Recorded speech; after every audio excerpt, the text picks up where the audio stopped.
അൽഹംദുലില്ലാഹി റബ്ബിൽ ആലമീൻ വസ്സലാത്തു വസ്സലാമു അലാ റസൂലിഹിൽ അമീൻ വഅലാ ആലിഹി വസഹ്ബിഹി അജ്മഈൻ. അഊദു ബില്ലാഹി മിനശ് ശൈത്വാനിർ റജീം.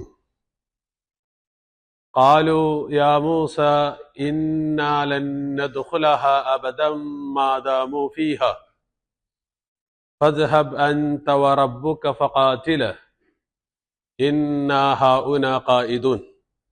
സദഖല്ലാഹുൽ അലീം. ബഹുമാന്യരായ സഹപ്രവർത്തകരെ, അസ്സലാമു അലൈക്കും വറഹ്മത്തുള്ളാഹി വബറകാതുഹു. സൂറത്തുൽ മാഇദയിലെ 24-ാമത്തെ ആയത്താണ് ഇന്ന് നമ്മൾ പഠിക്കുന്നത്. കഴിഞ്ഞ ആയത്തുകളിൽ മൂസാ നബി അലൈഹി സ്വലാത്തു വസ്സലാം ഇസ്രായേൽ സമൂഹത്തെ ഉപദേശിച്ചതും ആ ഉപദേശത്തിൽ നിന്ന്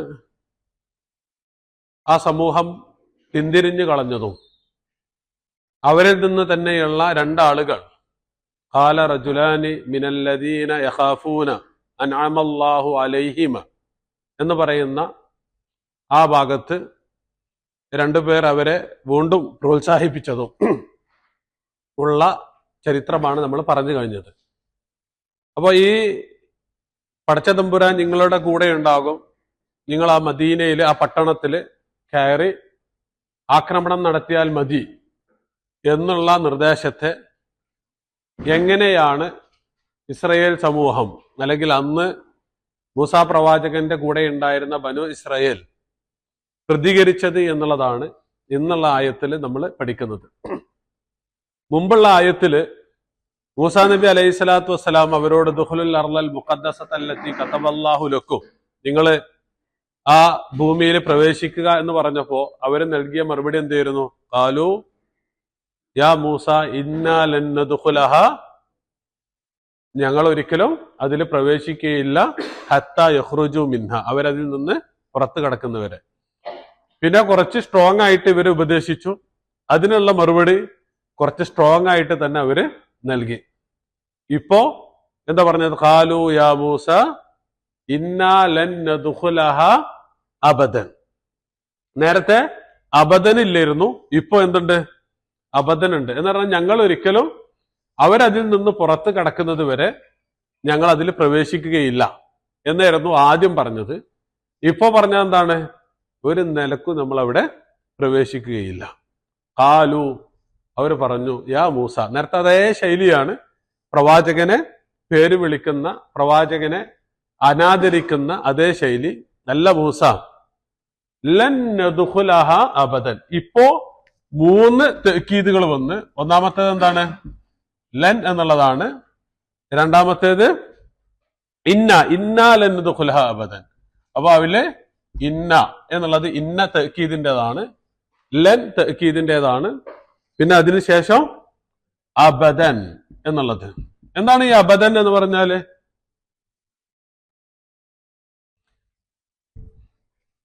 എന്താണ് അബദൻ എന്ന് പറഞ്ഞാല്? ഈ 3 സാധനങ്ങളാണുള്ളത്. അതിലെ പുതിയ പദം എന്നുള്ളത് അബദ് എന്നുള്ളതാണ്.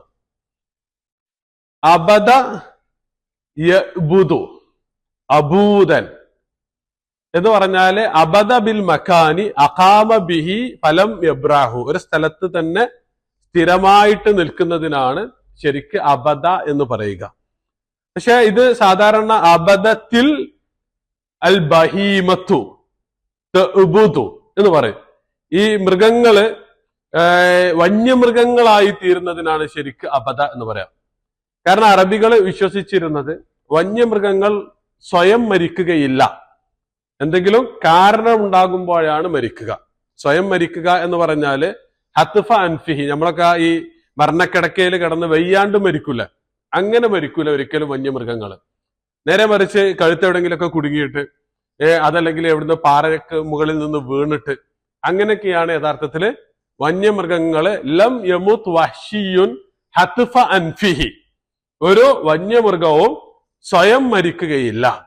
ബൽ മൗതുഹു, നേരെ മറിച്ച് അതിന്റെ മരണം എന്നുള്ളത് സംഭവിക്കുക മിൻ ആഫത്തിൻ, ഒരു ദുരന്തത്തെ തുടർന്ന്, ഒരു ആപത്തിനെ തുടർന്നായിരിക്കും എന്നുള്ളതാണ്. അപ്പൊ അങ്ങനെയാണ് ശരിക്കും അബദ എന്നുള്ള പദം വരുന്നത്. നമ്മൾ അബദ് എന്ന് പറഞ്ഞാൽ എന്നേക്കും എന്ന് പറയാനുള്ള കാരണം ഒരിക്കലും മരിക്കാതെ കിടക്കുന്ന അല്ലെങ്കിൽ എന്നൊന്നും ജീവിക്കുന്ന കുറെ കാലം ജീവിക്കുന്ന വന്യമൃഗം എന്നുള്ള പദത്തിൽ നിന്നാണ് ഈ ഒരു പദം യഥാർത്ഥത്തിൽ കടന്നു വന്നിട്ടുള്ളത്. അപ്പൊ ഈ പദത്തിന്റെ ഒരു പ്രത്യേകത, ഇത് നെഗറ്റീവില് പോസിറ്റീവില് രണ്ട് രൂപത്തിൽ വരും. ഇവിടെ എങ്ങനെ വന്നത്? ഒരിക്കലും എന്നാണ്. എന്ന് പറഞ്ഞാല് ഒരു നെഗറ്റീവാണ്. ലൻ നദ്ഖുലഹ അബദൻ, ഒരു കാലത്തും ഞങ്ങൾ അതിൽ പ്രവേശിക്കുകയില്ല എന്ന് പറഞ്ഞ ഫീ അയ്യി ഹാലിൻ മിനൽ അഹ്വാലി. അപ്പൊ ഇത് നെഗറ്റീവായി വരുമ്പോ ഒരു കാലത്തും എന്നാണ് അതിന്റെ അർത്ഥം വരിക. അപ്പൊ ഉദാഹരണമായിട്ട് ഇതേ കൗമിനെ കുറിച്ച്, അതായത് ബനു ഇസ്രായേൽ, അവരെ കുറിച്ച് ഉള്ള ഒരു ചർച്ചയിൽ തന്നെ എന്താണ്, അവരൊരിക്കലും മരണത്തെ ആഗ്രഹിക്കൂല എന്ന് പറയുന്നുണ്ട്. വലൈ യതമന്നൗഹു അബദൻ, വലൈ യതമന്നൗഹു അബദൻ ബിമാ ഖദ്ദമത് ഐദീഹിം, അവരുടെ പ്രവർത്തനം അത്രത്തോളം മോശമാണ് എന്ന് അറിയുന്നത് കൊണ്ട് അവരൊരു കാലത്ത് എന്താകൂല, അതിന് എന്താണ് ചെയ്യൂല, അല്ലെങ്കിൽ മരണം ആഗ്രഹിക്കൂല. ഇത് തന്നെ മറ്റൊരായത്തിൽ വലാ യതമന്നൗനഹു അബദൻ എന്ന് പറയുന്നുണ്ട്. അപ്പോ ഇത് ശരിക്കും നെഗറ്റീവായി വന്നാല് ഒരു കാലത്തും എന്നാണ്. പോസിറ്റീവായി വന്നാലോ എല്ലാ കാലത്തും, ഖാലിദീന ഫീഹ അബദ, ഖാലിദീന ഫീഹ അബദ. അപ്പൊ പോസിറ്റീവിനും നെഗറ്റീവിനും നേരെ ഓപ്പോസിറ്റ് അർത്ഥങ്ങൾ വരുന്ന ഒരു പദമാണ് എന്ത്? അബദ് എന്നുള്ളത്. ഒരു കാലത്തും എന്ന് നെഗറ്റീവിലും എല്ലാ കാലത്തും എന്ന് പോസിറ്റീവിലുമാണ് ഈ പദം വിശുദ്ധ ഖുർആൻ വലൻ തുഫ്ലിഹു ഇദൻ അബദ എന്ന് സൂറത്തുൽ കഹ്ഫിൽ പ്രയോഗിച്ചിട്ടുണ്ട്. അപ്പൊ ഇങ്ങനെ ഈ നെഗറ്റീവായിട്ട് ധാരാളമായിട്ട് പ്രയോഗിച്ചിട്ടുണ്ട്. സ്വർഗത്തിലേക്കും നരകത്തിലേക്കും ചേർക്കുന്ന സമയത്ത് മിക്കവാറും ഇത് എന്താണ് പോസിറ്റീവായിട്ട് എന്ന് പറഞ്ഞാൽ എല്ലാ കാലത്തും എന്നുള്ള അർത്ഥത്തിൽ ഇത് പ്രയോഗിച്ചിട്ടുണ്ട്. അപ്പൊ ഇതാണ് ആര് പറഞ്ഞത്? മൂസായുടെ കൂടെ ഉണ്ടായിരുന്ന ബനു ഇസ്രായേൽ സമൂഹം പറഞ്ഞത്. ഖാലു യാ മൂസ ലൻ നദ്ഖുലഹ അബദ, ഇന്ന ലൻ നദ്ഖുലഹ അബദ. ദഖല എന്നുള്ള പദം നമ്മള് മുമ്പ് പഠിച്ചതാണ്, അതുകൊണ്ടാണ് ഞാൻ വീണ്ടും ആവർത്തിക്കാത്തത്. ദാഖിലത്തുൽ ഇസാർ എന്ന് പറഞ്ഞാല് തറഫഹുല്ലദി യലി അൽ ജസദ, വസ്ത്രത്തിന്റെ ഉൾഭാഗത്തെ കുറിക്കുന്ന, ശരീരത്തോട് ചേർന്ന് ഉള്ളിൽ നിൽക്കുന്ന ഭാഗത്തെ കുറിക്കുന്ന പദമാണ് ദാഖിലത്ത് എന്ന് പറയുന്നത്. അതിൽ നിന്നാണ് ദഖല എന്നുള്ള പദം വന്നത്. ഒരു വസ്തുവിന്റെ അല്ലെങ്കിൽ ഒരു പ്രദേശത്തിന്റെ ഒരു ഭാഗത്തിന്റെ ഉള്ളിലേക്ക് പ്രവേശിക്കുക എന്നുള്ളതാണ് ഇതിന്റെ ഒരു അർത്ഥം എന്നുള്ളത്. അപ്പൊ അതാണ് ഇന്ന ലൻ നദ്ഖുലഹ അബദൻ, ഒരു കാരണവശാലും ഞങ്ങൾ അങ്ങോട്ട് പ്രവേശിക്കില്ല. കാരണം അത്രത്തോളം നല്ല രൂപത്തിലാണ് ആര് ഉപദേശിച്ചത്? ആ രണ്ട് മനുഷ്യന്മാര് ഉപദേശിച്ചത്. അപ്പൊ ഉപദേശം കുറച്ച് സ്ട്രോങ് ആയപ്പോ സ്വാഭാവികമായിട്ടും അതിനുള്ള നിരാകരണം എന്തായി? അതും കുറച്ചുകൂടി സ്ട്രോങ് ആയിട്ട് വന്നു. എന്നിട്ടോ അബദൻ മാ ദാമു ഫീഹ, അദ്ദീമത്തു. മാദാമ എന്ന് പറഞ്ഞാൽ എന്താണ്?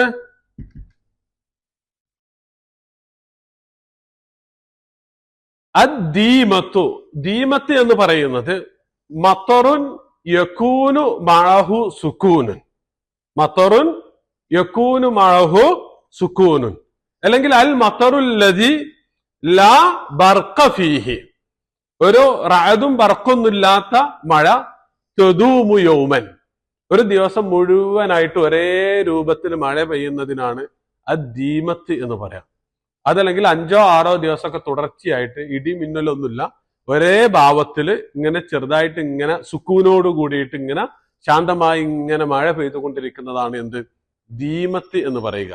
അപ്പൊ ഒരു സിറ്റുവേഷന് അതുപോലെ തന്നെ ഇങ്ങനെ കണ്ടിന്യൂ ചെയ്യുന്നതാണ് എന്ത്? ദാമ എന്ന് പറയുന്നത്. ഒരു ഏറ്റ വ്യത്യാസമൊന്നും ഇല്ലാണ്ട് ഒരേ തോതിൽ തന്നെ ഇങ്ങനെ തുടർന്നു കൊണ്ടേയിരിക്കുന്ന ഒരവസ്ഥയാണ് എന്ത്? ദാമ എന്ന് പറയുക. ഇത് വിശുദ്ധ ഖുർആന് ധാരാളമായിട്ട് പ്രയോഗിച്ചിട്ടുണ്ട്. ഈസാ നബി അലൈഹി സ്വലാത്തു വസ്സലാം തൊട്ടിലിൽ കിടന്നു വജാലനി മുബാറകൻ ഐനമാ കുന്തു വ ഔസ്വാനി ബിസ്സലാത്തി വസ്സകാത്തി മാ ദുംതു ഹയ്യ, മാ ദുംതു ഹയ്യ എന്ന് പറയുന്നുണ്ട്, ഞാൻ ജീവിച്ചിരിക്കുന്ന കാലത്തോളം എന്ന്. അതുപോലെ തന്നെ ഈസാ നബിയിലേക്ക് തന്നെ ചേർത്ത് എന്താണ് അള്ളാഹു സുബ്ഹാനഹു വ തആല നാളെ പരലോകത്ത് ഈസാ നബിയോട് ചോദിക്കും, എന്താണ് നീയാണോ ഈ ജനങ്ങളോട് നിന്നെ ഇബാദത്ത് ചെയ്യുവാൻ പറഞ്ഞിട്ടുള്ളത് എന്ന് പറയുന്ന സമയത്ത് വകുന്ത അലൈഹിം ഷഹീദൻ വകുന്തു അലൈഹിം ഷഹീദൻ മാ ദുംതു ഫീഹിം, ഞാന് അവരിൽ ഉണ്ടായിരുന്ന കാലത്തൊക്കെയും ഞാൻ അവർക്ക് സാക്ഷിയായിരുന്നു എന്ന് പറഞ്ഞാല് അവരത് ചെയ്യാൻ ഞാന് വിട്ടിട്ടില്ല എന്ന് പറയുന്നുണ്ട്. അപ്പൊ മാ ദാമ എന്ന് പറയുന്നത് ഒരേ സിറ്റുവേഷനിൽ ഇങ്ങനെ കണ്ടിന്യൂ ചെയ്തു പോകുന്ന ഒരവസ്ഥക്കാണ് എന്ത് പറയുക, മാ ദാമ എന്ന് പറയാ. ആ പദത്തിന്റെ ബേസ് എന്ന് പറയുന്നത് ഒരു മഴയാണ് എന്ന് പറഞ്ഞാല് ഒരേ രൂപത്തില് നിരന്തരമായി പെയ്തുകൊണ്ടിരിക്കുന്ന മഴക്കാണ് എന്ത് പറയുക, ദീമത്ത് എന്ന് പറയുക. അപ്പൊ മാ ദാമു ഫീഹ, ഫീഹ എന്ന് പറഞ്ഞാല് ഈ ഹാ പോകുന്നത് എങ്ങോട്ടാണ്, അത് അൽ അർളുൽ മുഖദ്ദസ. അപ്പൊ ഈ ജബ്ബാരീങ്ങള് അവര് ഇന്ന ഫീഹ ഖൗമൻ ജബ്ബാരീൻ എന്നാണ് പറഞ്ഞത്. അപ്പൊ ഈ ജബ്ബാരീങ്ങള് അവിടെയുള്ള കാലത്തോളം ഞങ്ങൾ അങ്ങോട്ട് കടക്കുമെന്ന് പ്രതീക്ഷിക്കുകയേ വേണ്ട.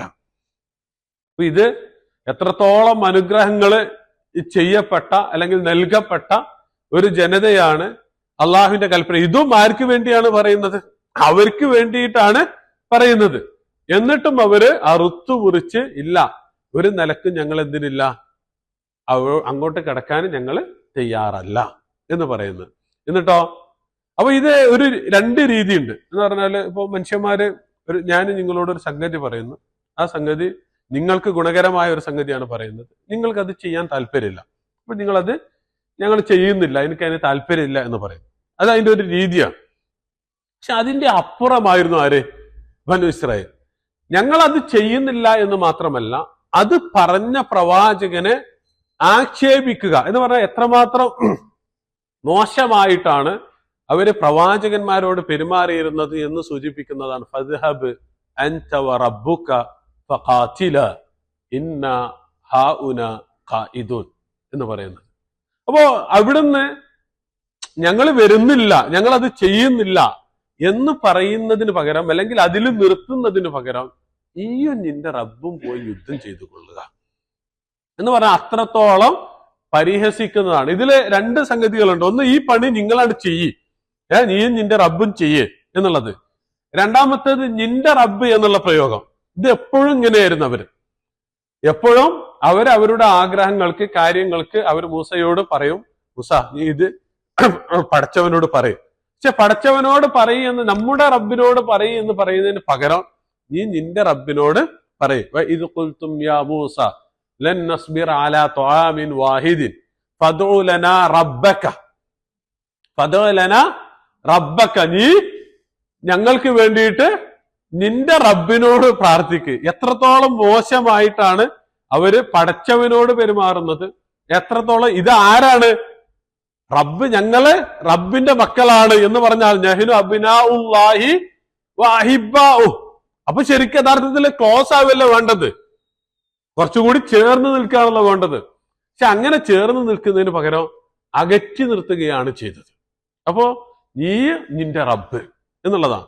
അപ്പോ ഫദ്ഹബ്, അതിനാൽ ഞങ്ങൾ ഏതായാലും വരുന്നില്ല, നീ പോയിക്കൊള്ളുക. ദഹബ എന്ന് പറഞ്ഞാൽ എന്താണ്,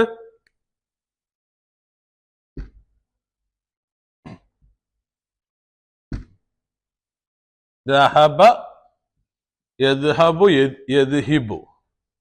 യദ്ഹിബു ഉണ്ടോ? നണ്ട്. ദഹബ യദ്ഹബു ദിഹാബൻ എന്ന് പറഞ്ഞാൽ പോവുക, അസ്സൈറു എന്നാണ്. ദഹബ യദ്ഹിബു ദഹബൻ എന്ന് പറഞ്ഞാല് ഈ എന്താണ്, സ്വർണത്തിന്റെ ഖനികളിൽ പോയിട്ട് ഇറങ്ങുന്നതിനാണ് എന്ത് പറയുക, ദഹബ യദ്ഹിബു എന്ന് പറയുക. അതിൽ നിന്നാണ് ദഹബ് എന്ന് പറഞ്ഞാൽ എന്താണ്, സ്വർണം എന്നുള്ള പദം കടന്നു വന്നിട്ടുള്ളത്. അപ്പോ ദിഹാബ് എന്നുള്ളതും, ദിഹാബ് പോവുക അല്ലെങ്കിൽ പോക്ക്, അതുപോലെ ദഹബ് സ്വർണം, ഇത് രണ്ടിന്റെയും മുലാരിയയിലാണ് വ്യത്യാസം. ഒന്ന് ദഹബ യദ്ഹബു എന്നുള്ളതാണ്, പോകുന്നു എന്നാണ്. യദ്ഹിബു എന്ന് പറഞ്ഞാല് ഒരാള് സ്വർണ്ണഖനിയിലേക്ക് കാലെടുത്ത് വെക്കുന്നു അല്ലെങ്കിൽ തലയിടുന്നു എന്നൊക്കെയുള്ള അർത്ഥത്തിലാണ് സാധാരണ അത് പ്രയോഗിക്കാറുള്ളത്. അപ്പൊ ഇത് റസൂൽ സല്ലല്ലാഹു അലൈഹി വസല്ലമയെ കുറിച്ചുള്ള ഒരു ഹദീസില് റസൂലിന്റെ മുഖം കഅന്നഹു മുദ്ഹബ എന്ന് പറയുന്നുണ്ട്. കഅന്നഹു മുദ്ഹബ, എന്താണ് മുദ്ഹബ എന്ന് പറഞ്ഞാല് സ്വർണം പൂശിയതുപോലെയായിരുന്നു, സ്വർണം പൂശിയതുപോലെയായിരുന്നു എന്ന് പറഞ്ഞാൽ അത്രത്തോളം ഇങ്ങനെ തെളിഞ്ഞ് നല്ല പ്രസന്നമായ മുഖമായിരുന്നു ആർക്കുണ്ടായിരുന്നത്? റസൂൽ സല്ലല്ലാഹു അലൈഹി വസല്ലമക്ക് ഉണ്ടായിരുന്നത്. അപ്പൊ ദഹബ് എന്നുള്ള പദം ഇത് വിശുദ്ധ ഖുർആൻ പ്രയോഗിച്ചതാണ്. എന്ത്? ദഹബ്, സ്വർണം എന്നുള്ളത്. യുഹല്ലൗന ഫീഹ അസാവിറ മിൻ ദഹബിൻ, സ്വർണം കൊണ്ടുള്ള എന്താണ് വളകൾ അവർ ധരിക്കും. സ്വർഗത്തെ കുറിച്ചാണ് പറയുന്നത്. അതുപോലെ തന്നെ അല്ലദീന യക്നിസൂന അസ്സഹബ വൽ ഫില്ലത, സ്വർണവും വെള്ളിയും സൂക്ഷിച്ചു വെക്കുന്ന ആളുകൾ, വലാ യുൻഫിഖൂനഹ ഫീ സബീലില്ലാഹി ഫബശ്ശിർഹും ബിഅദാബിൻ അലീം എന്ന് പറയുന്നുണ്ട്. അപ്പോ ദഹബ് എന്നുള്ള പദം വിശുദ്ധ ഖുർആൻ പ്രയോഗിച്ചിട്ടുണ്ട്. ദഹബ എന്ന് പറഞ്ഞാൽ പോയി എന്നാണ്. ദഹബ എന്നുള്ള പദം ഒരു പക്ഷേ ചിലപ്പോൾ ഏറ്റവും കൂടുതൽ പ്രയോഗിച്ചിട്ടുണ്ടാകുക സൂറത്ത് യൂസുഫിലായിരിക്കും. യൂസുഫിൽ ഇങ്ങനെ എന്താണ് യൂസുഫ് നബി അലൈഹി സ്വലാത്തു വസ്സലാമിനെ കൊണ്ടുപോകുന്നത്, അവര് ന്യായം പറയുന്നത്, ഇന്നാ ദഹബിന നസ്തബിഖു, ഞങ്ങളിങ്ങനെ കളിച്ച് അല്ലെങ്കിൽ കോമ്പീറ്റ് ചെയ്ത് നടക്കുകയായിരുന്നു. അപ്പോഴാണ് എന്താണ് യൂസുഫിനെ എന്ത് പിടിച്ചത്? ചെന്നായ പിടിച്ചത് എന്നൊക്കെ പറയുന്നത്. അവിടെ ദഹബ എന്ന് പറയുന്നുണ്ട്. അതുപോലെ യൂനുസ് നബി അലൈഹി സ്വലാത്തു വസ്സലാമിനെ കുറിച്ച് വദന്നൂനി ഇദ് ദഹബ മുഗാളിബൻ എന്ന് പറയുന്നുണ്ട്. അതായത് അദ്ദേഹം കോപിഷ്ഠനായി പോയപ്പോൾ എന്നാ. അപ്പൊ ദഹബ എന്ന് പറഞ്ഞാല് പോയി എന്നാണ്. ദഹബ ബിഹി എന്ന് പറഞ്ഞാലോ കൊണ്ടുപോയി എന്നാണ്. ദഹബ ബിഹി, ദഹബ ബിഹി. അപ്പോ ദഹബ ബിഹി എന്നുള്ളത് ദഹബല്ലാഹു ബിനൂരിഹിം സൂറത്തുൽ ബഖറയിൽ തന്നെയുണ്ട്. അതുപോലെ തന്നെ യൂസുഫിനെ കൊണ്ടുപോകുന്ന ഫലമ്മ അജ്മഉ അൻ യദ്ഹബു ബിഹി, അവനെയും കൊണ്ടുപോകുവാൻ അവര് തീരുമാനിച്ചപ്പോൾ എന്നൊക്കെ പറയുന്നുണ്ട്. അപ്പൊ ദഹബ ബിഹി എന്ന് പറഞ്ഞാല് കൊണ്ടുപോയി, ദഹബ എന്ന് പറഞ്ഞാല് പോയി. അപ്പൊ ഇവിടെ ഫദ്ഹബ്, അതിനാൽ നീ പോവുക, നീ പോവുക. അതിനുശേഷം എന്താ പറയുന്നത്? ഫദ്ഹബ് അൻത. അപ്പൊ ഇദ്ഹബ് എന്ന് പറയുന്നതും ഇദ്ഹബ് അൻത എന്ന് പറയുന്നതും തമ്മിൽ എന്താ വ്യത്യാസം? ഇദ്ഹബ് എന്ന് പറയുന്നതും ഇദ്ഹബ് അൻത എന്ന് പറയുന്നതും. ഇദ്ഹബ് എന്ന് പറഞ്ഞാൽ എന്താണ്? You go, right? ഓക്കെ. അപ്പോ ഇദ്ഹബ് അൻത എന്ന് പറഞ്ഞാലോ? അൻത പറഞ്ഞാൽ എന്താ? അപ്പൊ വരട്ടെ, അർത്ഥാണ്ട് വരട്ടെ. ആക്ഷൻസ്, അതാണ് നീ തന്നെ പോയിക്കോ. അത് നമ്മൾ ഒരാളെ ആക്ഷേപിച്ച് ഇപ്പൊ ഒരാള് എന്താണ് നമുക്ക് ഇഷ്ടമില്ലാത്ത രൂപത്തിൽ നമുക്ക് തരാതെ ഭക്ഷണം കഴിക്കുകയാണെങ്കിൽ എന്ത് പറയും? കുൽ അൻത, നീ തന്നെ തിന്നോ എന്ന് പറയും. ആ വർത്തമാനമാണ് ഇത്. അതായത് ഇദ്ഹബ് എന്ന് പറയുന്നതും ഇദ്ഹബ് അൻത എന്ന് പറയുന്നതും തമ്മിലുള്ള വ്യത്യാസം അതാണ്. അപ്പോ നീ തന്നെ പൊക്കോ, ഞങ്ങൾ ആ വഴിക്കില്ല, നീ തന്നെ പൊയ്ക്കോ എന്ന് പറയുന്ന വർത്തമാനമാണ് എന്ത്? ഇദ്ഹബ് അൻത. ഇദ്ഹബ് എന്ന് പറഞ്ഞാല് ഈ ബനു ഇസ്രായേൽ എത്ര മോശമായാണ് അവരോട് പെരുമാറിയതെന്ന് അതിന് കിട്ടൂല. ഇത് യഥാർത്ഥത്തിൽ അത് കൃത്യമായിട്ട് കിട്ടണമെങ്കിൽ എന്ത് വേണം? ഇദ്ഹബ് അൻത, നീ തന്നെ പൊയ്ക്കോ, നീ തന്നെ പൊയ്ക്കോ. വേണമെങ്കിൽ പിന്നെ ആരും കൂട്ടിക്കോ? റബ്ബുക്ക്, നിന്റെ റബ്ബിനെയും. അപ്പോ നീയും നിന്റെ റബ്ബും പൊയ്ക്കോ എന്നാണ് വർത്താനം. എന്താണ് റബ്ബ്?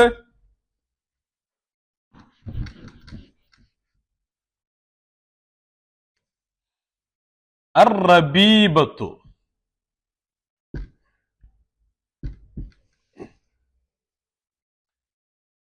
സാധാരണ അർ-റബീബത്ത് എന്ന് പറഞ്ഞാല് അൽ ഗനമുല്ലതി യുറബ്ബിഹന്നാസു ഫിൽ ബുയൂതി ലി അൽബാനിഹ, പാലിന് വേണ്ടിയിട്ട് വീട്ടില് ആടിനെ വളർത്തുന്നതിനാണ്. അങ്ങനെ വളർത്തുന്ന ആടിനെയാണ് എന്ത് പറയുക? റബീബത്ത് എന്ന് പറയുക. എന്ന് പറഞ്ഞാൽ ആ ആടിന് വേണ്ട എല്ലാ പരിചരണവും ആ വളർത്തുന്ന ആള് കൊടുക്കും. അതിനുള്ള ഭക്ഷണം കൊടുക്കും, അതിനുള്ള സംരക്ഷണം കൊടുക്കും. അങ്ങനെ എല്ലാ അർത്ഥത്തിലും അതിന്റെ ഉടമസ്ഥൻ അയാളായിരിക്കും. അതിന് വേണ്ടതൊക്കെയും അത് കൊടുത്തിരിക്കും. അവസാനം അതിൽ നിന്ന് പാല് തിരിച്ച് വാങ്ങും. അതാണ് യഥാർത്ഥത്തിൽ റബ്ബി എന്ന് പറയുന്നത്. എന്ന് പറഞ്ഞാൽ തന്റെ സൃഷ്ടികൾക്ക് ആവശ്യമുള്ളതെല്ലാം ആര് കൊടുക്കും? പടച്ച തമ്പുരാൻ കൊടുക്കും. ആ പടച്ച തമ്പുരാനെ തിരിച്ചു വേണ്ടത് എന്താണ്? ആ പടച്ച തമ്പുരാനെ വണങ്ങി ജീവിക്കുക എന്നുള്ളതാണ്. അതാണ് ആ റബ്ബി എന്നുള്ളതിന്റെ യഥാർത്ഥത്തിലുള്ള അർത്ഥം കടന്നു വരുന്നത്. എന്ന് പറഞ്ഞാൽ നമ്മുടെ മാലിക്കാരാണ്, അള്ളാഹുവാണ്. നമ്മുടെ സയ്യിദാരാണ്, അള്ളാഹുവാണ്. നമ്മുടെ ഖാലിഖാരാണ്, അള്ളാഹുവാണ്. നമ്മുടെ മുദബ്ബിറാരാണ്, അള്ളാഹുവാണ്. നമുക്ക് വേണ്ട അനുഗ്രഹങ്ങൾ നൽകുന്ന മുൻഐമാരാണ്, അള്ളാഹുവാണ്. അപ്പൊ ഇതെല്ലാം ചേർന്ന സാധനമാണ് എന്ത്? റബ്ബ് എന്നുള്ളത്.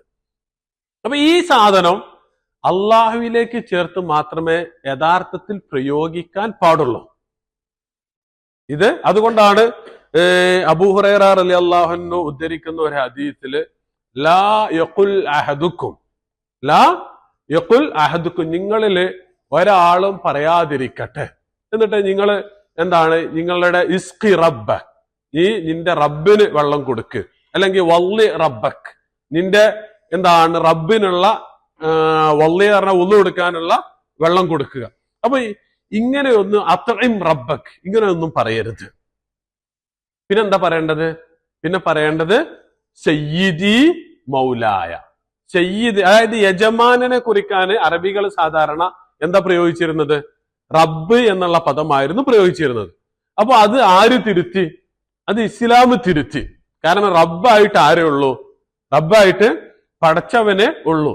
അതുകൊണ്ട് യജമാനന്മാരെ ഒന്നുകിൽ സയ്യിദ് എന്ന് വിളിക്കാം, അതുപോലെ മൗല എന്ന് വിളിക്കാം. അതുപോലെ അടിമകൾ ഒരിക്കലും അബ്ദ് വലാ യഖുൽ അഹദുക്കും അബ്ദി വലാ അമതി, നിങ്ങള് എന്റെ അടിമ എന്നോ എന്റെ അടിമ സ്ത്രീ എന്നോ വിളിക്കരുത്. ഫതായ ഔ ഫതാത്തി, എന്റെ എന്താണ് പരിചാരക, അല്ലെങ്കിൽ ആ അർത്ഥത്തിലൊക്കെയാണ് വിളിക്കേണ്ടത് എന്ന് റസൂൽ സല്ലല്ലാഹു അലൈഹി വസല്ലം തിരുത്തുന്നുണ്ട്. പക്ഷെ ഇങ്ങനെ തിരുത്തുന്നതോടൊപ്പം തന്നെ ഒന്ന് രണ്ട് പ്രയോഗങ്ങൾ അങ്ങനെ കടന്നു വരികയും ചെയ്തിട്ടുണ്ട്. ഉദാഹരണമായിട്ട് യൂസുഫ് നബി അലൈഹി സ്വലാത്തു വസ്സലാം, അദ്ദേഹം ജയിലിലാണ്. അങ്ങനെ ജയിലിൽ കൂടെ ഒരാളുണ്ട്. അപ്പൊ ആ ആള് മോചിതനാകാൻ നിൽക്കുകയാണ്. അപ്പൊ ആ മോചിതനാകാൻ നിൽക്കുന്ന ആളോട് യൂസുഫ് നബി അലൈഹി സ്വലാത്തു വസ്സലാം പറയുന്നത് ഉദ്കുർനി ഇൻദ റബ്ബിക്, താങ്കളുടെ റബ്ബിന്റെ അടുത്ത് എന്നെ കുറിച്ച് പറയണം കേട്ടോ എന്ന് പറഞ്ഞാൽ യജമാനന്റെ അടുത്ത് പറയണം ഇങ്ങനെ ഒരാളുടെ, അതായത് യൂസുഫ് നബി അലൈഹി സ്വലാത്തു വസ്സലാമിന് പുറത്തിറങ്ങുന്നതിന് വേണ്ടി. അപ്പൊ ശരിക്ക് ഒരു പ്രവാചകൻ ഒരു മനുഷ്യനോട് അയാളുടെ യജമാനെ കുറിക്കാൻ എന്ത് പറഞ്ഞു? റബ്ബ് എന്ന് പ്രയോഗിച്ചു. അപ്പൊ അതിന് ഖുർആൻ വ്യാഖ്യാതാക്കൾ നൽകുന്ന വിശദീകരണം, ആ നാട്ടില് അങ്ങനെ പറഞ്ഞാൽ അവർക്കത് മനസ്സിലാവുകയുള്ളൂ എന്നുള്ളത് കൊണ്ടാണ്, അങ്ങനെയായിരുന്നു പ്രചാരത്തിലുണ്ടായിരുന്ന പ്രയോഗം എന്നുള്ളത് കൊണ്ടാണ് യൂസുഫ് നബി അലൈഹി സ്വലാത്തു വസ്സലാം അങ്ങനെ പ്രയോഗിച്ചത് എന്ന്. അത് സാധാരണ ഇപ്പോ മൂസാ നബി അലൈഹി സ്വലാത്തു വസ്സലാമിന്റെ ചരിത്രത്തില് വല്ലുർ ഇലാ ഇലാഹിക്കല്ലദീ ളൽത അലൈഹി ആകിഫ, മൂസാ നബി അലൈഹി സ്വലാത്തു വസ്സലാം സാമിരി ഒരു എന്താ പറയാ സ്വർണം കൊണ്ടുള്ള ഒരു പശുക്കുട്ടിയെ ഉണ്ടാക്കി. അങ്ങനെ മൂസാ നബി അലൈഹി സ്വലാത്തു വസ്സലാം തിരിച്ചു വന്നപ്പോഴാണ് അത് കാണുന്നത്. അദ്ദേഹം അങ്ങേയറ്റത്തെ കോപത്തോട് കൂടിയിട്ട് അവരെ അത് നിരാകരിച്ചു, അത് ആ പ്രവർത്തനത്തെ നിഷേധിച്ചു എന്നൊക്കെ നമുക്ക് കാണാൻ കഴിയും. അപ്പൊ അതിലെ സാമിരിയോട്, അത് ഉണ്ടാക്കിയിട്ടുള്ള സാമിരിയോട് മൂസാ നബി അലൈഹി സ്വലാത്തു വസ്സലാം പറയുന്നു വല്ലുർ ഇലാ ഇലാഹിക്, നീ നിന്റെ ദൈവത്തിലേക്ക് നോക്കൂ.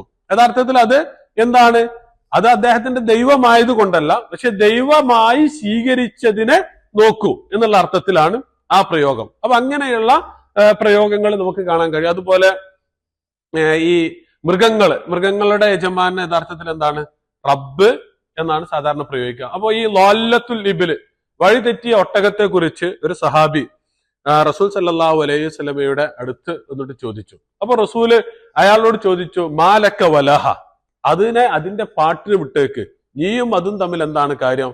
മാഹ സിഖാഉഹ വ ഇദാഹുവ, അതിന് വേണ്ട വെള്ളം അതിന്റെ അടുത്തുണ്ട്, അതിന് വേണ്ട ചെരുപ്പ്, അതായത് നടക്കാനുള്ള എന്താണ് കുളമ്പ് അതിന്റെ കാലിലുണ്ട്. എന്നിട്ട് തെരിദുൽ മാഅ വ തഅകുലു അൽ അശ്ജാറ ഹത്ത അതാണ് ഹത്ത യൽഖാഹ റബ്ബുഹ, അത് വെള്ളം കുടിച്ച് അതുപോലെ ഇലയൊക്കെ തിന്ന് നടന്നോട്ടെ. ഹത്ത യൽഖാഹ റബ്ബുഹ, അതിന്റെ റബ്ബ് അതിനെ കാണുന്നത് വരെ. അപ്പൊ മൃഗങ്ങളിലേക്ക് അത് ചേർത്ത് പ്രയോഗിക്കുന്നതിൽ തെറ്റില്ല. കാരണം എന്താണ്? ഈ നേരത്തെ പറഞ്ഞ പോലെ ശിർക്കുമായി ബന്ധപ്പെട്ട സംഗതികളൊന്നും ഭയക്കുന്ന ഒരു ഏരിയ അല്ല എന്ത് മൃഗങ്ങൾ എന്നുള്ളത്. കാരണം അവയ്ക്ക് എന്തില്ല, നമ്മളെപ്പോലെ ഈ ഹലാലും ഹറാമും അനുസരിച്ച് ജീവിക്കേണ്ട കൽപ്പനകൾ ബാധകമായ വിഭാഗമല്ല എന്ത് മൃഗങ്ങൾ എന്നുള്ളത്. അപ്പൊ അതുകൊണ്ട് അതിലേക്ക് ചേർക്കാം. പക്ഷെ അതേസമയം റസൂൽ സല്ലല്ലാഹു അലൈഹി വസല്ലം അത് ചേർക്കരുത് എന്ന് പറയുന്നത് എന്താണ്? അത് മനുഷ്യർക്കിടയിൽ അങ്ങോട്ടും ഇങ്ങോട്ടും പ്രയോഗിക്കുമ്പോൾ ഒരിക്കലും അടിമ എന്നോ അബ്ദ് എന്നോ റബ്ബ് എന്നോ പ്രയോഗിക്കാൻ പാടില്ല. കാരണം എന്താണ്? അത് ശിർക്കിലേക്ക് നയിക്കാനുള്ള ഒരു കാരണമായി തീരുമെന്നുള്ള ഇസ്ലാമിന്റെ ഒരു നയം അനുസരിച്ച് ശിർക്ക് മാത്രമല്ല ഇസ്ലാം വിലക്കുന്നത്, ശിർക്കിലേക്കുള്ള കാരണങ്ങൾ വരെ ഇസ്ലാം വിലക്കുന്നുണ്ട്. അപ്പൊ അതിൽ പെട്ടതാണ് എന്ത്? സുബ്ഹിന്റെ ശേഷം എന്തില്ല? സുന്നത്ത് നമസ്കാരമല്ല. അസറിന്റെ ശേഷവും എന്തില്ല? സുന്നത്ത് നമസ്കാരമല്ല. അതെന്തുകൊണ്ടാണ്? അത് സൂര്യൻ ഉദിക്കുകയും സൂര്യൻ അസ്തമിക്കുകയും ചെയ്യുന്ന സമയമാണ്. സൂര്യാരാധകരുണ്ട്. അപ്പൊ നമ്മൾ അവരോട് സാദൃശ്യം പുലർത്തുന്ന, ശിർക്കിനോട് സാദൃശ്യം പുലർത്തുന്ന കർമ്മം പോലും ചെയ്യരുത് എന്നുള്ളത് കൊണ്ടാണ് ഇസ്ലാം അത് നിരോധിച്ചിട്ടുള്ളത്. അതുകൊണ്ടാണ് എന്താണ് തത്തുലു ബൈന കർണൈ ശൈത്താൻ, അതായത് പിശാചിന്റെ രണ്ട് കൊമ്പുകൾക്കിടയിലാണ് സൂര്യൻ ഉദിക്കുന്നത് എന്ന് പറയുന്നുണ്ട്. അപ്പോ ഈ ഒരു അർത്ഥത്തില് ശിർക്കിലേക്ക് ചേർക്കുന്ന പ്രവർത്തനങ്ങൾ പോലും വിലക്കുന്നതാണ്. അതുകൊണ്ടാണ് ആ റബ്ബി എന്നുള്ള പ്രയോഗം യഥാർത്ഥത്തില് അവിടെ വിലക്കുന്നത്. അതിനൊരു അസ്ല് എന്ന് പറയുന്നത് അർ റബീബത്താണ്. അൽ വനമുല്ലത്തി യുറബ്ബിഹന്നാസു ഫിൽ ബുയൂതി ലി അൽബാനിഹ എന്നുള്ളതാണ് അതിന്റെ ഒരു വിശദീകരണം. അപ്പൊ ഇവിടെ ഇസ്ഹബ് അൻത വറബ്ബുക, അതുകൊണ്ട് നീയും നിന്റെ റബ്ബും ചെന്ന് യുദ്ധം ചെയ്തു കൊള്ളുക. ശരിക്ക് ഇവിടെ നമ്മൾ മനസ്സിലാക്കേണ്ടത് മൂസാ നബി അലൈഹി സ്വലാത്തു വസ്സലാം മാത്രമല്ല ഒറ്റയ്ക്കല്ല ഉള്ളത്. മൂസാ നബി അലൈഹി സ്വലാത്തു വസ്സലാമിന്റെ കൂടെ ആരുണ്ട്? ഒന്ന് ഹാറൂൻ പ്രവാചകൻ ഓൾറെഡി ഉണ്ട്. അതുകൂടാതെ വേറെ ആരുണ്ട്? കാല റജുലാനി മിനല്ലദീന യഖാഫൂന എന്ന് പറയുന്ന രണ്ടാളുകളുണ്ട്. പക്ഷെ നിങ്ങൾ ആരുമില്ല, നിന്റെ കൂടെ ആരുമില്ല, നീ മാത്രമേ ഉള്ളൂ, ദുർബലനാണ് എന്ന് പുച്ഛിക്കുന്നതിന് വേണ്ടിയിട്ടാണ് എന്ത് പറയുന്നത്? ഫദ്ഹബ് അൻത വ റബ്ബുക, നിങ്ങൾ രണ്ടാളും ചെന്നിട്ട് യുദ്ധം ചെയ്തു കൊള്ളൂ എന്ന് പറയുന്നത്. ഓക്കെ, അപ്പോ ഫദ്ഹബ് അൻത വ റബ്ബുക ഇന്ന ഹൗന ഫഖാതില എന്നാണ് ഖത്തല എന്ന് പറഞ്ഞാല്.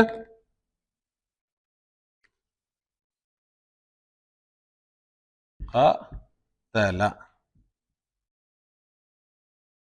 അൽ ഖംറ,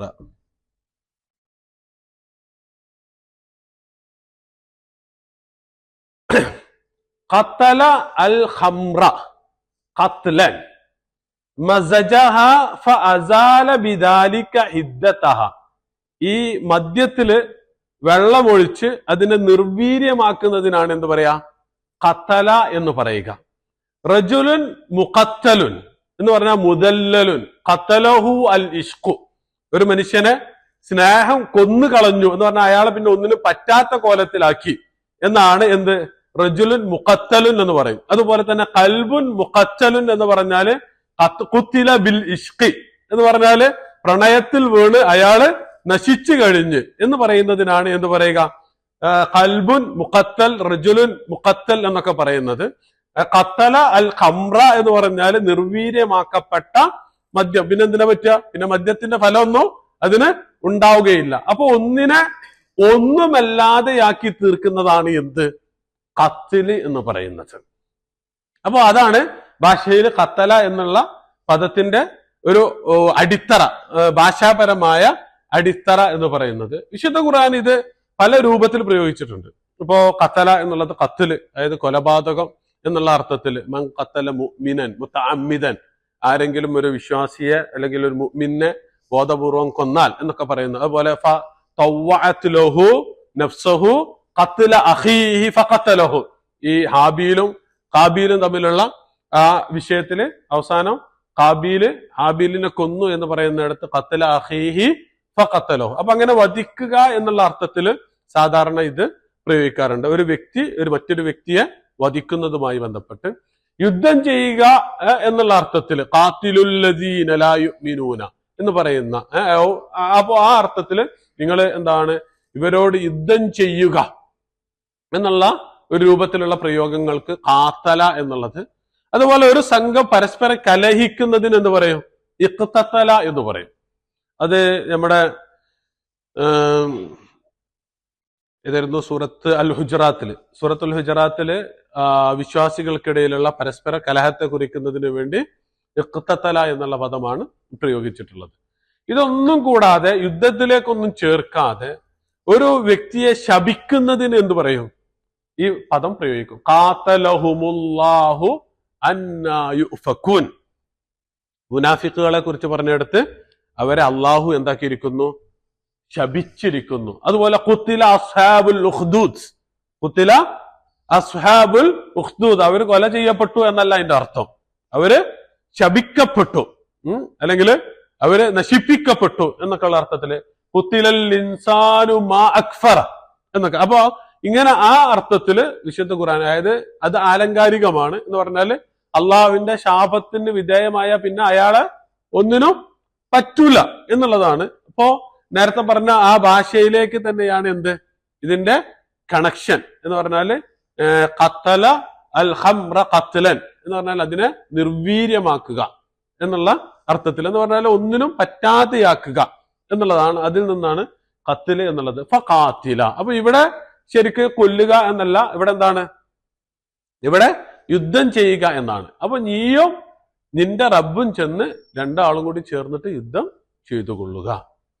ഇന്ന ഹഉന ഖായിദൂൻ.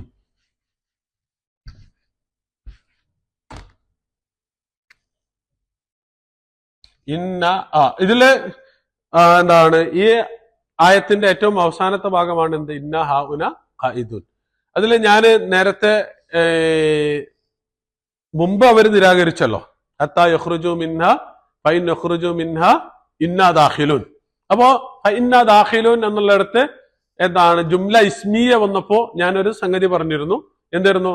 ജുംല ഇസ്മിയ അഖ്വാ മിൻ അൽ ജുംല അൽ ഫിഅലിയ എന്ന് പറഞ്ഞാല് ഫിഅലിയായ ജുംലയേക്കാൾ, സെന്റൻസിനേക്കാൾ പവർ കൂടിയതാണ് എന്ത്, ഇസ്മിയായ ജുംല. അപ്പൊ തഅക്കീദിനെ കുറിക്കാനും വേണ്ടിയിട്ട് എന്ത് കൊണ്ടുവരും, ജുംല ഇസ്മിയ കൊണ്ടുവരും. കാരണം അൽ ഇസ്മു അഖ്വാ മിനൽ ഫിഅലി എന്നുള്ളതാണ് തത്വം. അപ്പൊ അത് തന്നെയാണ് ഇവിടെയും എന്ത്, ഇന്ന ഹാഹുന ഖായിദൂൻ എന്നുള്ളത് എന്താണ്, ജുംല ഇസ്മിയയാണ് എന്ന് പറഞ്ഞാൽ ഞങ്ങൾ ഇവിടുന്ന് അനങ്ങുന്ന പരിപാടിയേ ഇല്ല, ഞങ്ങൾ അങ്ങോട്ട് കടക്കൂല എന്ന് പറഞ്ഞത് മതി.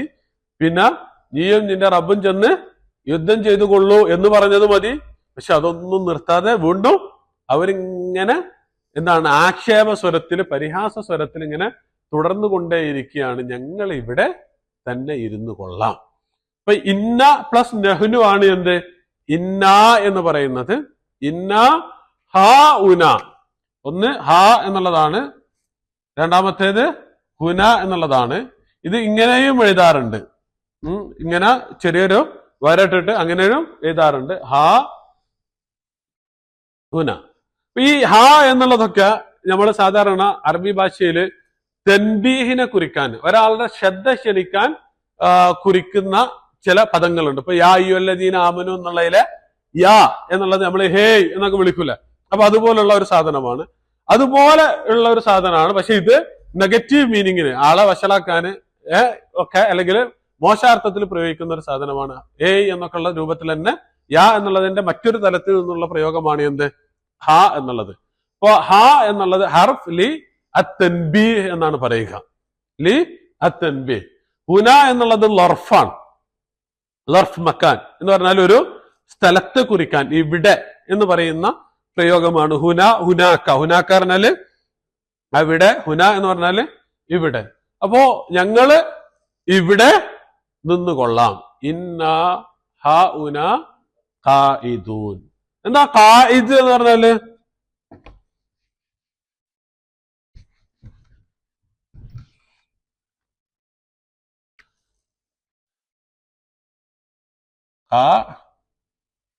ഖഅദ്, ഖായിദ്. അൽ ഖഅദു അന്നഖ്ലു സിഗാറു, ചെറിയ ഈത്തപ്പന മരത്തിനാണ് എന്ത് പറയുക, ഖഅദ് എന്ന് പറയുക. അൽ ഖായിദു മിന അന്നഖൽ, ഈ ഈത്തപ്പനകളിലെ അൽ ഖായിദ് എന്ന് പറയുന്നത് അല്ലദീ തനാലുഹുൽ യദു, നിങ്ങൾക്ക് ഇരുന്നോ നിന്നോ അതിലെ ഫലം, ഈത്തപ്പഴം പറിക്കാൻ പറ്റുന്ന മരങ്ങൾക്കാണ് എന്ത് പറയുക, അൽ ഖായിദു എന്ന് പറയുക. അതുപോലെ അൽ മുഖഅദ് എന്ന് പറയുന്നത് ഫറഹുൻ നസ്ർ, ഈ പരുന്തിന്റെ കുഞ്ഞുങ്ങള് അതിന്റെ ചിറക് മുളക്കുന്നതിന് മുമ്പുള്ള അവസ്ഥയാണ് എന്ത്, മുഖഅദ് എന്ന് പറയുന്നത്. അതെന്താണ്, അതിന് എങ്ങോട്ടും പറക്കാൻ കഴിയില്ല, ഒരിടത്ത് തന്നെ നിൽക്കുകയാണ് ചെയ്യുക. അതുപോലെ തന്നെ നേരത്തെ പറഞ്ഞ ഈത്തപ്പഴ മരത്തിന്റെ ഒരു പ്രത്യേകത എന്താണ്, അതില് കഷ്ടപ്പെട്ട് കയറുകയൊന്നും വേണ്ട, അതായത് ഇരുത്തം വന്ന അല്ലെങ്കിൽ നിലത്തിരിക്കുന്ന ഈത്തപ്പനമാണ് എന്ത്, അൽ ഖായിദു ഐ അൻ നഖൽ അല്ലദി തനാലുഹു അൽ യദ് എന്ന് പറയുന്നത്. അപ്പൊ അങ്ങനെ എന്താണ് ഇരുത്തം വന്ന അല്ലെങ്കിൽ ഒരിടത്ത് ഇരിക്കുന്ന, അനങ്ങാതിരിക്കുന്ന, ഒന്നും ചെയ്യാൻ പറ്റാത്തത്, ഇങ്ങനെയൊക്കെയുള്ള സാധനത്തിനാണ് എന്ത് പറയുക? ഖായിദ്, ഖഅദ, ഖായിദത്തി എന്നൊക്കെ പറയുക. അപ്പൊ അതുകൊണ്ടാണ് നമ്മള് ഖഅദ എന്ന് പറഞ്ഞാൽ എന്താണ്? ഇരിക്കുക എന്ന അർത്ഥം പറയുന്നത്. ഖഅദ എന്ന് പറയുന്നത് ഇരിക്കുക. ഇത് പല രൂപത്തിലുള്ള ഇരുത്തം എന്ന് പറഞ്ഞാൽ ഒരു പണിയും എടുക്കാതെ വീട്ടിലിരിക്കുന്നതിന് എന്ത് പറയും? ഖഅദ എന്ന് പറയും. അതുകൊണ്ട് തന്നെ എന്താണ് ഈ യുദ്ധത്തിന് പോകാതെ ആളുകളെ കുറിച്ച്, അവരെ കുറിക്കുന്നതിന് വേണ്ടിയിട്ട് ഈ പദമാണ് പ്രയോഗിച്ചിട്ടുള്ളത്. ഫഖുദു, നിങ്ങൾ അവിടെ തന്നെ ഇരുന്നു കൊള്ളുക, മഅൽ ഖായിദീൻ എന്നൊക്കെ വിശുദ്ധ ഖുർആന് പ്രയോഗിച്ചിട്ടുണ്ട്. അപ്പോ അതുപോലെ അൽ ഖവായിദ് എന്ന് പറയുന്നത് പ്രായം ചെന്ന് വീട്ടിലിരിക്കുന്ന സ്ത്രീകൾക്കാണ് അൽ ഖവായിദ് എന്ന് പറയുക. നമ്മള് വല്ലാണ്ടൊന്നും പുറത്തൊന്നും ഇറങ്ങാതെ പ്രായത്തിന്റെ ഒരു അവശതയിലൊക്കെ വീട്ടിലിരിക്കുന്ന സ്ത്രീകളെ കുറിക്കാനാണ് എന്ത് ഖവായിദ് എന്ന് പറയുക.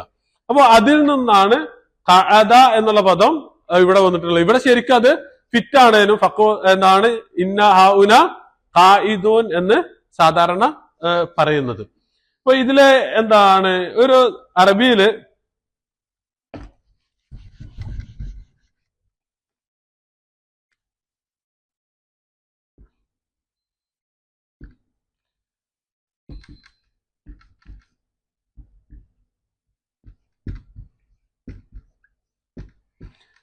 ഇഹ്ലബ് ഖായിദൻ വഷ്റബ് ഖായിമൻ.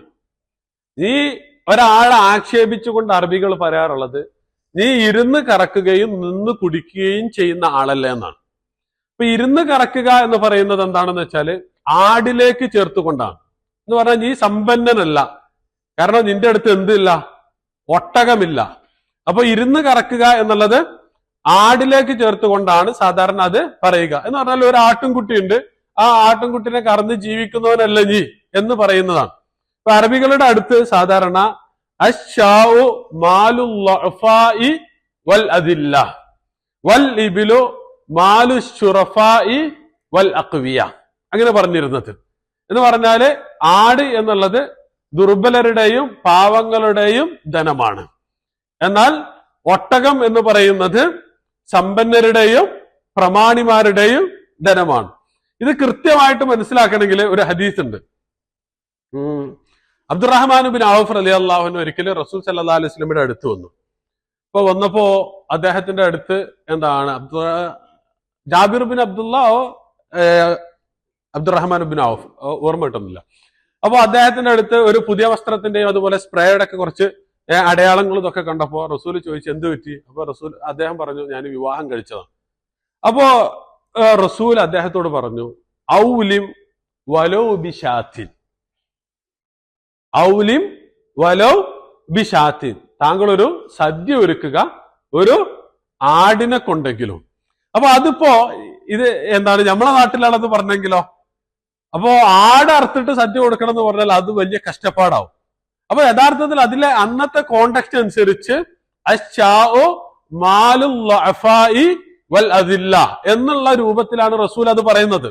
ഇത് ഞാൻ പറയാനുള്ള കാരണം ഇത് വേറെ രൂപത്തിൽ നമുക്ക് സാധാരണ നമ്മളെ ബാധിക്കാറുണ്ട്. എപ്പോഴാണ്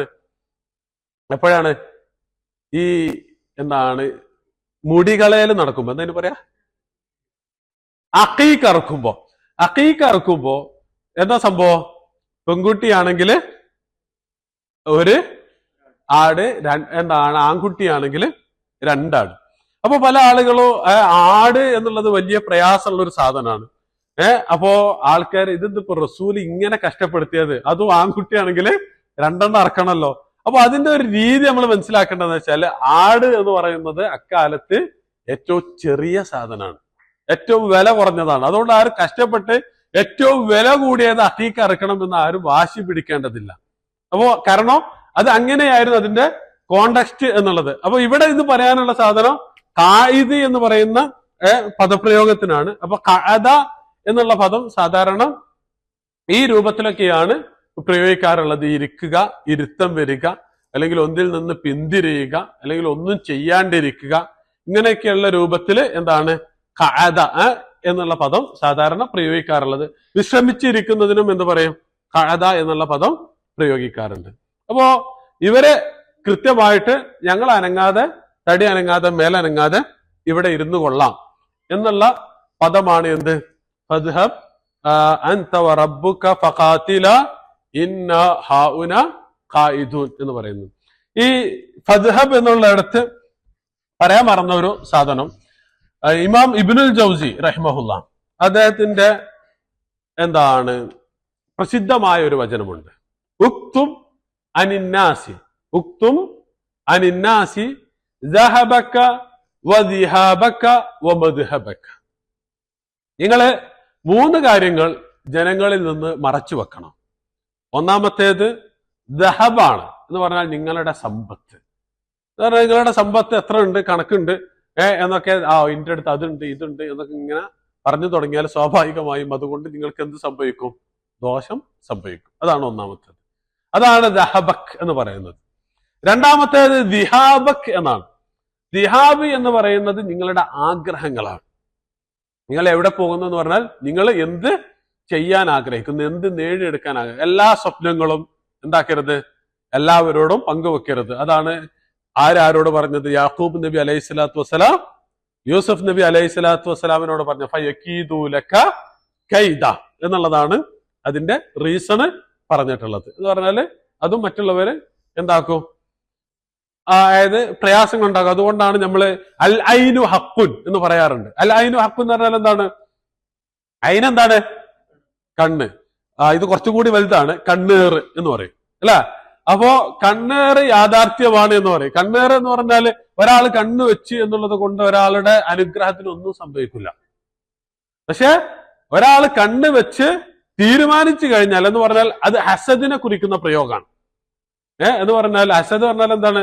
ഒരാൾക്ക് അനുഗ്രഹം, ഒരാൾക്ക് ലഭിച്ച അനുഗ്രഹം നീങ്ങി പോകണമെന്ന് തീരുമാനിക്കുന്നതാണ് എന്ത്? ഹസദ് എന്ന് പറയുന്നത്. അപ്പൊ അതിന് നമ്മൾ പേരന്റെ മുന്നില് കരിങ്കണ്ണ നോക്കരുത് എന്ന് എഴുതി വെച്ചോണ്ടൊന്നും പ്രത്യേകിച്ച് കാര്യമില്ല. അതല്ല അവിടെ പറഞ്ഞ സാധനം. അവിടെ പറഞ്ഞ സാധനം എന്താണ്? അസൂയ എന്നുള്ളത് ഒരാളെ ഉപദ്രവിക്കാൻ പര്യാപ്തമാണ്. അതുകൊണ്ടാണ് ഒമിൻ ശരി ഹാസിദിൻ ഇദാ ഹസദ് എന്ന് വിശുദ്ധ ഖുർആന് കൃത്യമായിട്ട് പഠിപ്പിച്ചത്. അപ്പോ ഉക്തും അലിന്നാസി സഹബക വദിഹാബക വമദ്ഹബക. മദ്ഹബ് പറഞ്ഞ അഭിപ്രായം. അഭിപ്രായം എന്ന് പറഞ്ഞാൽ എല്ലാ അഭിപ്രായവും എല്ലായിടത്തും പറയാനുള്ളതല്ല. എന്ന് പറഞ്ഞാല് നമുക്ക് ഓരോന്നിനെ കുറിച്ച് നമുക്ക് എന്തുണ്ടാവും? അഭിപ്രായങ്ങൾ ഉണ്ടാവും. ഓരോ വിഷയത്തിന് നമുക്ക് അഭിപ്രായങ്ങൾ ഉണ്ടാവും. നമ്മുടെ ഭക്ഷണത്തിന്റെ കാര്യത്തില്, വസ്ത്രത്തിന്റെ കാര്യത്തില്, നിറത്തിന്റെ കാര്യത്തില് ഒക്കെ അഭിപ്രായങ്ങൾ ഉണ്ടാവും. പക്ഷെ എല്ലാ അഭിപ്രായങ്ങളും എല്ലായിടത്തും പറയാൻ പറ്റുന്നതല്ല. ഇപ്പൊ ദഹബ എന്നുള്ള ആ പദത്തിൽ നിന്നുള്ള എല്ലാ സാധനവും അതിൽ നിന്നുണ്ട് എന്നുള്ളത് കൊണ്ടാണ് ദഹബ് ഉണ്ട്, അതില് ദിഹാബുമുണ്ട്, മദ്ഹബും അതിലുണ്ട് എന്നുള്ളത് കൊണ്ടാണ് ആ ഒരു കോട്ടൻ ഇവിടെ ഉദ്ധരിച്ചത്. അപ്പോ ഇവിടെ ബനു ഇസ്രായേല് അവര് എന്താണ് ധിക്കാരത്തിന്റെ മാക്സിമം ലെവല്, അതിന്റെ ഒരു മൂർധന്യാവസ്ഥയിലായിരുന്നു യഥാർത്ഥത്തിൽ ഉണ്ടായിരുന്നത്. അതുകൊണ്ടാണ് നീയും നിന്റെ റബ്ബും ചെന്ന് യുദ്ധം ചെയ്തു കൊള്ളുക എന്ന് പറയുന്നത്. അപ്പൊ സ്വാഭാവികമായും ഇത് ഒരു മനുഷ്യന്, ഈ പടച്ചവനും മനുഷ്യരും തമ്മിലുള്ള ഒരു അതിരുണ്ട്. ആ അതിര് മനുഷ്യൻ ലംഘിക്കുന്നതിനെ കുറിക്കുന്ന പ്രയോഗം വിശുദ്ധ ഖുർആൻ നടത്തിയിട്ടുള്ളത് തഗ എന്നുള്ളതാണ്. തഗ എന്നാണ്. അപ്പൊ ഫിർഔൻ എന്തായിരുന്നു? താഗിയായിരുന്നു. അതുപോലെ നമ്മൾ താഗൂത്ത് എന്ന് പറയുന്ന എന്താണ്? മനുഷ്യർക്ക് അവരുടെ അവകാശങ്ങൾ വിട്ട് അള്ളാഹുവിന്റെ അധികാരങ്ങളിൽ കൈ കടത്തുന്നത്. നിയമം ഞാൻ നിർമ്മിക്കാം എന്ന് തീരുമാനിച്ചാൽ എന്താണ്? ഞാൻ താഗൂത്തായി. എന്നെ നിങ്ങൾ ആരാധിക്കണം എന്ന് ഞാൻ തീരുമാനിച്ചാൽ എന്തായി? നിങ്ങൾ താഗൂത്തായി. അപ്പൊ ഇങ്ങനെ ആ ലിമിറ്റ്, മനുഷ്യന്റെ ലിമിറ്റ് വിട്ട് പടച്ചവന്റെ അധികാരത്തിൽ കൈയേറുന്ന ഒരവസ്ഥ വന്നാൽ പിന്നെ സ്വാഭാവികമായിട്ടും അള്ളാഹ് കൈകാര്യം ചെയ്യും. ആ കൈകാര്യം ചെയ്യുന്നതിനാണ് അടുത്ത ഭാഗങ്ങളിൽ നമുക്ക് കാണാൻ കഴിയുന്നത്. ഇതിന്റെ തന്നെ ഭാഗമായിട്ട് എന്താണ് മൂസാ നബി അലൈഹി സ്വലാത്തു വസ്സലാം പറയുന്നുണ്ട്, പടച്ചവനെ ഇതിൽ ഞാൻ നിസ്സഹായനാണ് എന്ന് പറയുന്നതാണ് അടുത്ത ആയത്ത്. ഇൻഷാ അല്ലാഹ് ആ അടുത്ത 2 ആയത്തുകൾ അടുത്ത ക്ലാസ്സിൽ പഠിക്കാവുന്നതാണ്. അവസാനിപ്പിക്കുകയാണ് ഇൻഷാ അല്ലാഹ്. അള്ളാഹു സുബ്ഹാനഹു വ തആല വിശുദ്ധ ഖുർആൻ പഠിക്കുന്ന, അത് മറ്റുള്ളവർക്ക് പകർന്നു കൊടുക്കുന്ന, അത് ജീവിതത്തിൽ പകർത്തുന്ന വിശ്വാസികളുടെ ഗണത്തിൽ നമ്മെ ഉൾപ്പെടുത്തി അനുഗ്രഹിക്കുമാറാവട്ടെ. اللهم اجعل جمعنا هذا جمعا مرحوما وتفرقنا من بعده تفرقا معصوما. اللهم لا تجعل منا ولا فينا ولا معنا شقيا ولا مطرودا ولا ألما. اللهم لا تجعل في قلوبنا غلا للذين آمنوا ربنا إنك رؤوف رحيم. آمين آمين برحمتك يا أرحم الراحمين.